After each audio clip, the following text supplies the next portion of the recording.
Europe on the brink, free speech, crime, and the coming civil unrest. The battle for free speech is no longer a polite debate. It has become a fight for survival, a struggle against elites, governments, and supranational institutions that want to silence any voice exposing the decay of European societies. Elon Musk's defense of open dialogue has shaken their control, while movements like Tommy Robinson's in the UK rise from the ashes of censorship. At the same time, citizens look around and see their neighborhoods transformed by uncontrolled migration, skyrocketing crime, and governments too corrupt or too cowardly to act. Free speech and the criminal reality. In Britain, the numbers speak for themselves. The UK records around 600 murders a year, a figure that has remained stubbornly high even with tough-on-crime rhetoric from successive governments. More shocking still are the levels of sexual violence. Over 70,000 rapes were recorded in England and Wales in 2022 to 23, the highest figure since records began. Yet prosecutions have collapsed. Fewer than 2% of reported rapes result in a conviction. This is not justice, it is betrayal. Across the EU, the pattern repeats. Germany has seen waves of violent crime linked to migrant populations, with police data showing disproportionate involvement of non-German nationals in categories such as rape, assault, and knife attacks.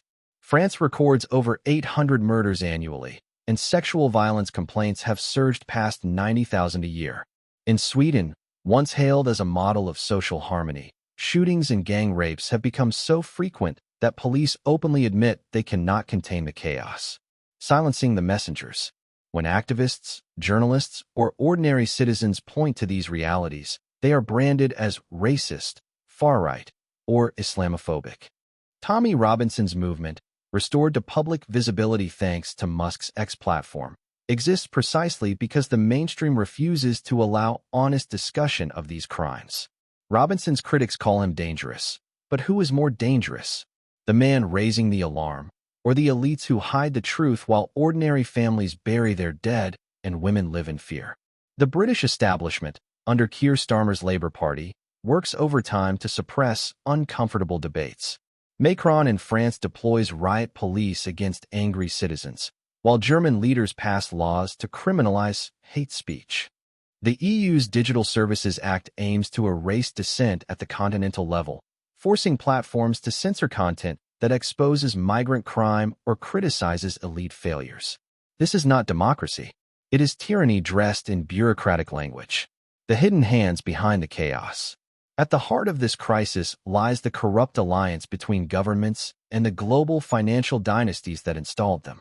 Macron, the former Rothschild banker, is the perfect symbol, a man groomed to serve financial elites while ignoring the suffering of ordinary French citizens. Starmer, equally beholden to donor networks, follows the same path in the UK. The Rockefellers, the Rothschilds, and their foundations have long manipulated politics through money, think tanks, and lobbying. Today, they use migration and censorship as twin weapons. Migration to destabilize nations, censorship to silence those who resist. Toward civil war? The result is a Europe simmering with rage. Families live under the constant shadow of crime. Women fear walking alone at night.